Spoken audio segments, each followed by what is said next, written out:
நண்பர்கள் அனைவருக்கும் நமது மேடையின் நல்வணக்கம். நண்பர்களே, நமது மேடையில் இன்று நாம் பேச இருப்பது திமுக வாக்குறுதி எண் 309.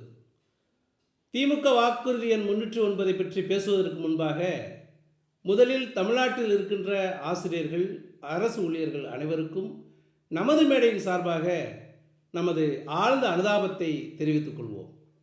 எதற்காக இந்த அனுதாபம் என்றால், எந்த ஒரு வாக்குறுதியை நம்பி எதை பெரிதாக நினைத்து கடந்த 2021 சட்டமன்ற தேர்தலில் ஒட்டுமொத்த ஆசிரியர்களும் அரசு ஊழியர்களும் அவர்களது குடும்பத்தினரும் இந்த திமுக அரசை அமைத்தார்களோ, அந்த வாக்குறுதியை, அந்த நம்பிக்கையை முழுமையாக சிதைத்து விட்டது இந்த திமுக அரசு. எதற்காக இப்படி குறிப்பிட வேண்டியிருக்கிறது என்றால், 2021 சட்டமன்ற தேர்தலில் அதிமுகவிற்கும் திமுகவிற்கும் அந்த வாக்கு வித்தியாசம் என்பது வெறும் 3% தான். இந்த இடத்தை இட்டு நிரப்பியது இந்த அரசு ஊழியர்களும் ஆசிரியர்களும் அவர்களது குடும்பத்தினரும் தான். இவர்கள் மட்டும் முழுமையாக திமுகவை ஆதரித்திருக்காவிட்டால் மீண்டும் அதிமுக ஆட்சிதான் இங்கே நடந்துவிட்டது. அவர்கள் ஒரு வாக்குறுதியை நம்பினார்கள், ஆதரித்தார்கள். அவர்களுடைய விருப்பப்படியே திமுகவும் ஆட்சியில் அமர்ந்து விட்டது. ஆனால் ஆட்சியில் அமர்ந்து 4 வருடங்கள் உருண்டோடி விட்டது. இப்பொழுதுதான் குழு அமைக்கிறார்கள். அதுவும் அந்த குழுவிற்கு கால அளவை பாருங்கள், 9 மாதங்கள். அப்படி என்றால் உங்களுடைய ஆட்சி முடிய ஒரு 3 மாதங்களுக்கு முன்பாக அந்த குழு உங்களுக்கு அறிக்கையை சமர்ப்பிக்க வேண்டும். அதிலும் என்ன சூட்சமம் இருக்குது என்று யாருக்கும் தெரியாது.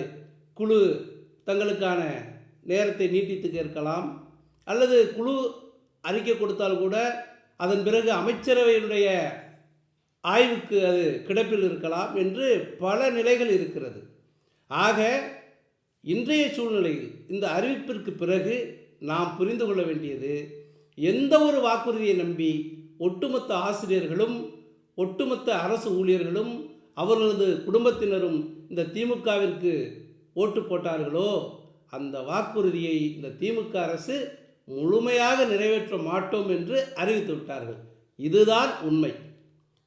இந்த பதிவில் நாம் குறிப்பாக பதிவு செய்ய வேண்டியது, இந்த பதிவை, இந்த காணொலியை கேட்கும் பொழுது பலரும் நிச்சயமாக கேள்வி எழுப்புவார்கள். என்ன கேள்வி எழுப்புவார்கள்? அதிமுக செய்ததா? அதிமுக வந்திருந்தால் செய்திருக்குமா? அதிமுக தானே இந்த பழைய ஓய்வூதிய திட்டத்தையே நீக்கிவிட்டு அந்த பங்களிப்போடு கூடிய ஓய்வூதிய திட்டத்தை கொண்டு வந்தது என்றெல்லாம் கேட்பார்கள். நிச்சயமாக இந்த கேள்விகளில் நியாயமில்லாமல் இல்லை. ஆனால் 2003ஆம் ஆண்டு மாண்புமிகு அம்மா அவர்கள் நிறைய சீர்திருத்த நடவடிக்கைகளை இங்கே எடுத்தார்கள். அதில் எடுத்ததுதான் லாட்டரி சீட்டை முழுமையாக ஒழித்தது, கட்டாய மதமாற்ற சட்டம், அந்த ஆடு கோழி பலியிடுவதை தடுப்பது என்று பல சீர்திருத்த நடவடிக்கைகள் எடுத்தார்கள். அப்பொழுது இருந்த ஒரு ஆலோசனை குழு இந்த பரிந்துரைகளை எல்லாம் அம்மா அவர்களுக்கு கொடுத்தார்கள். அவையெல்லாம் சரியாக இருக்கும் என்று நம்பிதான் அம்மா அவர்களும் அந்த முடிவுகளை எடுத்தார்கள். அதன் பிறகு கால ஓட்டத்தில் அம்மா அவர்கள் எடுத்த முடிவுகளில் பல முடிவுகளை வாபஸ் பெற்றார்கள். குறிப்பாக கட்டாய மதமாற்ற தடை சட்டத்தை திரும்ப பெற்றார்கள். கோவில்களில் ஆடு கோழி பலியிடுவதை தடுத்த சட்டத்தை திரும்ப பெற்றார்கள். இப்படி சில சட்டங்களை திரும்ப பெற்றார்கள். ஏனென்றால் மக்கள் விரும்பவில்லை என்றால் மக்களுக்கான அரசு அதை திரும்ப பெற வேண்டும் என்று நினைத்தார்கள். இந்த ஓய்வூதிய திட்டத்தை பொறுத்தளவில் அம்மா அவர்கள் முழுமையாக என்ன நம்பினார்கள் என்றால், நிதிநிலைக்கு ஏற்பதான் இங்கே நாம் நிர்வாகம் செய்ய முடியும், ஆகவே இதை நாம் நீக்க முடியாது என்று அம்மா அவர்கள் நம்பினார்கள். அதன் பிறகு 2 வருடங்களில் திமுக ஆட்சிக்கு வந்துவிட்டது 2006. இவர்கள் அவ்வளவு யோக்கியன்களாக இருந்திருந்தால் ஏன் 2006லேயே நீங்கள் அந்த பழைய ஓய்வூதிய திட்டத்தை கொண்டு வந்திருக்கலாமே? ஏன் கொண்டு வரவில்லை? அதை அப்படியே கிடப்பில் போட்டுவிட்டு மீண்டும் அந்த 2011 தேர்தல் வந்தபோது வாக்குறுதியாக கொடுத்தார்கள். ஆனால் அதை மீறி அனைத்து இந்திய அண்ணா திராவிட முன்னேற்றக் கழகம் ஆட்சிக்கு வந்துவிட்டது. அந்த காலகட்டத்தில் அரசு ஊழியர்கள் மீண்டும் மீண்டும் இந்த கோரிக்கையை வைத்துக் கொண்டிருந்தார்கள். அப்பொழுது 2016 தேர்தல் வரும் பொழுது மாண்புமிகு அம்மா அவர்கள் சொன்னார்கள், மீண்டும் கழக ஆட்சி அமைந்தவுடன் இது குறித்து ஆய்வு செய்ய குழு அமைக்கப்படும் என்று சொன்னார்கள். அதேபோல் 2016 மீண்டும் அனைத்து இந்திய அண்ணா திராவிட முன்னேற்றக் கழகம் ஆட்சியில் அமர்ந்த பிறகு இந்த பழைய ஓய்வூதிய திட்டம் குறித்து ஆய்வு செய்ய ஒரு குழு அமைக்கப்பட்டது. அந்த குழு தனது அறிக்கையை சமர்ப்பிக்கும் அந்த தருவாயில் அதற்கு முன்பாகவே மாண்புமிகு அம்மா அவர்கள் நம்மோடு இல்லாமல் போன ஒரு சூழ்நிலை ஏற்பட்டது. அதன் பிறகு தமிழ்நாட்டில் நடந்த அரசியல் குழப்பங்கள், அரசியல் நெருக்கடிகள் எல்லாமே அனைவருக்கும் தெரியும். ஆனால் அந்த நிலையில் கூட மாண்புமிகு எடப்பாடியார் அவர்கள் மீண்டும் ஒரு குழுவை அமைத்தார்கள். அந்த குழுவும் ஆய்வு செய்து தனது அறிக்கையை அரசுக்கு சமர்ப்பித்தது. அதை ஆய்வு செய்து நடைமுறைப்படுத்த இருந்த நேரத்தில் மீண்டும் அனைத்து இந்திய அண்ணா திராவிட முன்னேற்றக் கழக ஆட்சி தனது ஆட்சி காலத்தை நிறைவு செய்து 2021 சட்டமன்ற தேர்தலை சந்திக்கின்ற ஒரு சூழ்நிலை. எடப்பாடியார் அந்த இடைப்பட்ட 4.5 ஆண்டுகளில் நிறைய திட்டங்களை இங்கே அறிவித்தார். விவசாயிகளை பாதுகாக்க பசுமை மண்டலத்தை கொடுத்தார். மாணவர்களுடைய மருத்துவ கனவை நினைவாக்க 7.5% கொடுத்தார். இப்படி எண்ணற்ற திட்டங்களை நடைமுறைப்படுத்தி கொண்டே வந்ததால் குறிப்பாக குடிமராமத்து திட்டம் பல ஆயிரம் கோடிகளில் இங்கே செயல்படுத்தப்பட்டது. இப்படி நிறைய திட்டங்கள். ஒரு அரசு அதனுடைய காலத்தில் ஒரு குறிப்பிட்ட அளவுதான் செய்ய முடியும், நிதிநிலைக்கு ஏற்பதான் செய்ய முடியும். அந்த அடிப்படையில் அவர் செய்தார். இப்பொழுது என்னுடைய வாதம் அதிமுக செய்திருக்கும், திமுக செய்யவில்லை என்பது அல்ல. இங்கே நாம் முன்வைக்க வேண்டிய கேள்வி, அரசு ஊழியர்களை, அரசு ஊழியர்களின் குடும்பத்தினரை, ஆசிரியர்களை, அவர்களது குடும்பத்தினரை ஏமாற்றியது அதிமுகவா திமுகவா? இதுதான் என்னுடைய கேள்வி. அதிமுக வாக்குறுதி கொடுத்துவிட்டு ஏமாற்றியதா? அதிமுக திட்டமிட்டு பொய் வாக்குறுதியை கொடுத்ததா? அதிமுக திட்டமிட்டு பொய் வாக்குறுதியை கொடுத்து அரசு ஊழியர்கள், ஆசிரியர்கள், அவர்களுடைய குடும்பத்தினர் வாக்குகளை வாங்கியதா? இல்லவே இல்லை. இதை செய்தது திமுக. உங்களுடைய வாக்குறுதியை நீங்களே மதிக்கவில்லை என்றால் யார் மதிப்பார்கள்? ஒருவேளை உண்மையாகவே உங்களால் அதை நடைமுறைப்படுத்த முடியாதென்றால் நீங்கள் என்ன செய்ய வேண்டும்? அறத்தோடு, நெஞ்சத்தின் நேர்மையோடு ஆசிரியர்களிடமும் அரசு ஊழியர்களிடமும் நீங்கள் அதை விளக்கி சொல்லி உங்களுடைய வருத்தத்தை நீங்கள் பகிரங்கமாக தெரிவித்திருக்க வேண்டும். அதை விட்டுவிட்டு அவர்களை நீங்கள் ஏமாற்ற முயற்சி செய்வதுதான் இங்கே அறம் பிறந்த செயலாக நாங்கள் பார்க்கிறோம். பொதுவாக நான் பிள்ளைகளை படிக்க வைக்கும் பொழுது, தம்பி 4 எழுத்து படிச்சுக்க, இல்லாட்டி ஏமாத்திடுவாங்க ஒன்று அப்படின்னு சொல்லுவோம். ஆனால் இங்கே பாருங்கள், படித்தது மட்டும் இல்லாமல் இங்கே இருக்கிற மாணவர்களுக்கு படிப்பையும் சொல்லிக் கொடுக்கின்றவர்கள் ஆசிரியர்கள். படித்ததோடு அல்லாமல் தங்களுடைய படிப்பை, அந்த அறிவை பயன்படுத்தி தங்களுடைய ஆயுட்காலம் முழுவதும் அரசு துறைகளில் வேலை செய்து இந்த அரசு இயந்திரத்தை இயக்குபவர்கள் அரசு ஊழியர்கள். இந்த படித்து இந்த அனுபவத்தோடும் இருக்கின்ற இவர்களையே இந்த அரசு ஏமாற்றுகிறது. அப்படி என்றால் இதை நாம் என்னவென்று பார்ப்பது? ஒரு நியாயம் வேண்டாமா? எதற்காக வாக்குறுதி கொடுத்தீர்கள்? அப்பொழுது உங்களுக்கு தெரியாதா தமிழ்நாட்டில் என்ன வருவாய், என்ன செலவு, என்ன நிதிநிலை இருக்கிறது என்று? சரியாக உங்கள் ஆட்சி முடியப் போகின்ற தருவாயில் இன்னும் 12-13 மாதங்கள், அதில் நீங்கள் 9 மாதங்களை ஆய்வுக்கு எடுத்துக்கொள்கின்றீர்கள். இது எவ்வளவு அப்பட்டமான ஒரு கபட நாடகம்! இதுதான் உங்கள் யோக்கியதையா? அரசு ஊழியர்களும் ஆசிரியர்களும் அவர்களது குடும்பத்தினரும் உங்களை என்ன நினைப்பார்கள்? சபிக்க மாட்டார்களா? சில ஆசிரியர்கள் குமுறுகிறார்கள். என்ன சொல்கிறார்கள்?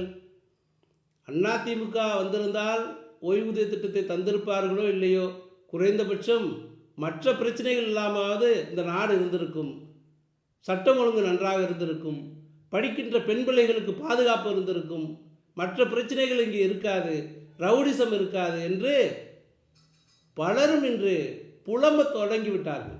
இதுதான் உண்மையான நிலை. இந்த நிலையில் நீங்கள் இப்படி ஒரு அறிவிப்பை செய்திருப்பது முழுக்க முழுக்க முழுக்க ஆசிரியர்களையும் அரசு ஊழியர்களையும் ஏமாற்றுகின்ற செயல். சரி, இதற்கு தீர்வு அதிமுக கொடுக்குமா என்றால் நிச்சயமாக கொடுக்கும். ஏனென்றால் மாண்புமிகு எடப்பாடியார் அவர்களுடைய 4.5 ஆண்டு ஆட்சிகளில் மிக நெருக்கமாக அவருடைய முடிவெடுக்கும் திறன்களை எல்லாம் நாங்கள் நேரடியாக பார்த்திருக்கின்றோம். அதில் செய்யக்கூடிய வாய்ப்பு இருந்தால் எந்த தாமதத்தையும் அவர் செய்ய மாட்டார். அது எந்த திட்டமாக இருந்தாலும் அதற்கு வாய்ப்பு இருக்குது, செய்யலாம் என்று தோன்றினால் அதை உடனடியாக செய்யக்கூடியவர் தான் மாண்புமிகு எடப்பாடியார் அவர்கள். ஆனால் ஒருபோதும் வாக்குறுதி கொடுத்துவிட்டு ஏமாற்றவில்லை. இதைத்தான் நாம் முன்வைக்கின்றோம். இங்கே நாம் எதை அறத்திற்கு புறம்பான செயல் என்று பார்க்கிறோம் என்றால், திமுக வாக்குறுதியை கொடுத்துவிட்டு ஏன் ஏமாற்ற வேண்டும்? நீங்கள் கொடுத்த வாக்குறுதிக்கு என்ன மரியாதை? ஆனால் திமுக கொடுத்த 505 வாக்குறுதிகளுக்கு மேலும் செய்திருக்கிறது என்று மேடைக்கு மேடை தம்பட்டம் அடித்துக் கொள்கிறீர்கள். அப்படி என்றால் இந்த 309 வாக்குறுதி கணக்கில் வராதா? இந்த 309 போல் இன்னும் எத்தனையோ இருக்கிறது. நிச்சயமாக அது குறித்தெல்லாம் நமது மேடையில் விரிவாக விளக்கமாக இனி தொடர்ந்து பேசப்படும். ஏனென்றால் நாம் என்ன நினைப்போம், ஒரு அரசு பல விஷயங்களை சொல்லுகிறது, நிர்வாகத்திற்கு வரும் பொழுது எது முடிகிறதோ அது செய்கிறது, ஒரு நடைமுறை சிக்கல் இருக்கத்தானே செய்யும் என்று தான் நினைக்கின்றோம். ஆனால் திமுக அரசை பொறுத்தளவில் இந்த வாக்குறுதிகளை திட்டமிட்டு ஒரு பொய் வாக்குறுதிகளை அவர்களுக்கு கொடுத்து அவர்களுடைய வாக்கை பெற்று ஆட்சியில் அமர்ந்துவிட்டு அவர்களையே ஏமாற்றுவது எந்த வகையில் நியாயம்? அதைத்தான் நாம் கேட்க விரும்புகிறோம். தயவு செய்து தமிழக அரசு, இந்த திமுக அரசு, ஒன்று உடனடியாக நீங்கள் கொடுத்த வாக்குறுதியை நிறைவேற்றுங்கள். நீங்கள் கொடுத்த வாக்குறுதிப்படி நீங்கள் பழைய ஓய்வூதிய திட்டத்தை அரசு ஊழியர்களுக்கு, ஆசிரியர்களுக்கு உடனடியாக அறிவியுங்கள். ஒன்று. இல்லை என்றால் உடனடியாக பொதுவெளியில் உங்களுடைய இயலாமையை ஒத்துக்கொண்டு மன்னிப்பு கேளுங்கள். இதுதான் நமது மேடை முன்வைக்க என்ற கோரிக்கை. அதுதான் நியாயமும் கூட. அப்படி இல்லை என்றால் வரலாற்றில் திமுக என்பது பொய்களை சொல்லி ஆட்சிக்கு வந்து எல்லோரையும் ஏமாற்றிய ஒரு கரைபடிந்த கட்சி என்று வரலாற்றில் பதிவு செய்யப்படும். இதுதான் உண்மை. ஏற்கனவே உங்கள் வரலாறு அதுதான் என்றாலும் இந்த அரசு ஊழியர்கள் விஷயத்தில், ஆசிரியர்கள் விஷயத்தில் தயவு செய்து உங்களுடைய வாக்குறுதியை நிறைவேற்றுங்கள். இல்லை என்றால் அவர்களிடம் பகிரங்கமாக மன்னிப்பு கேளுங்கள். திமுகவிற்கு இதே வாடிக்கையாக போய்விட்டது. முன்பு அப்படித்தான் எல்லோருக்கும் 2 ஏக்கர் நிலம் தருவேன் என்றார்கள். பிறகு எங்கே நிலம் என்று கேட்டால் கையளவு நிலம் இருந்தாலும் அதை நாங்கள் கொடுப்போம், ஆனால் இல்லையே என்ன செய்வது என்று கேட்டார்கள். கையளவு கூட இடமில்லை என்றால் பிறகு எதற்கு 2 ஏக்கர் தருவோம் என்று அறிவித்தீர்கள் என்றால் அதற்கு பதில் இல்லை. இப்படித்தான் ஒவ்வொரு வாக்குறுதிகளிலும் மக்களை குழப்பி ஏமாற்றி அவர்களிடம் ஆசையை காட்டி ஆட்சிக்கு வர வேண்டியது, பிறகு பல காரணங்களை சொல்லி கால நேரத்தை வீணடிப்பது, இறுதியாக அடுத்த தேர்தலில் வெற்றி பெற்றால் நாங்கள் செய்வோம் என்று வாக்குறுதி கொடுக்க வேண்டியது. இப்படித்தான் அவர்கள் செய்கிறார்கள். இந்த நேரத்தில் நமது மேடை தமிழ்நாட்டில் இருக்கின்ற அரசு ஊழியர்கள், ஆசிரியர்கள், அவர்களது குடும்பத்தினரிடம் சொல்ல வேண்டிய ஒரே ஒரு செய்தி தான். நான் கட்சிகளுக்கு அப்பாற்பட்டு சொல்கிறேன். ஒருவனிடம் ஒரு முறை ஏமாந்தால் அது நம் தவறல்ல, நாம் அவர்கள் மீது வைக்கின்ற நம்பிக்கை, அது ஏமாற்றுபவனின் தவறு. ஆனால் அடுத்தடுத்த முறை தொடர்ந்து ஏமாந்து கொண்டிருந்தால் அது நம்முடைய தவறுதான். திமுக இதே வாக்குறுதியை எத்தனை தேர்தலில் கொடுத்திருக்கிறது என்று உங்களுக்கே நன்றாக தெரியும். நாங்கள் அதற்காக நீங்கள் அனைவரும் அதிமுகவை நோக்கி வாருங்கள், எங்களை ஆதரியுங்கள் என்று கேட்கவில்லை. நீங்கள் மனச்சாட்சியை தொட்டு உங்களுடைய அறிவை பயன்படுத்தி இந்த பிரச்சனைக்கு விடை தேடுங்கள். உங்களை வாக்குறுதி கொடுத்து ஏமாற்றிய திமுக மேலா, அல்லது சூழ்நிலை கருதி அதற்கான சூழ்நிலை வந்தால் செய்வோம் என்று நியாயமாக நடந்து கொண்ட அதிமுக மேலா என்று தான் நீங்கள் சிந்திக்க வேண்டும். இதை நீங்கள் சிந்தித்தாலே உங்கள் மூலியமாக இந்த தமிழ்நாட்டிற்கு, இந்த தமிழக மக்களுக்கு உண்மையான விடியல் கிடைக்கும் என்று நாங்கள் நம்புகின்றோம். நன்றி, வணக்கம்.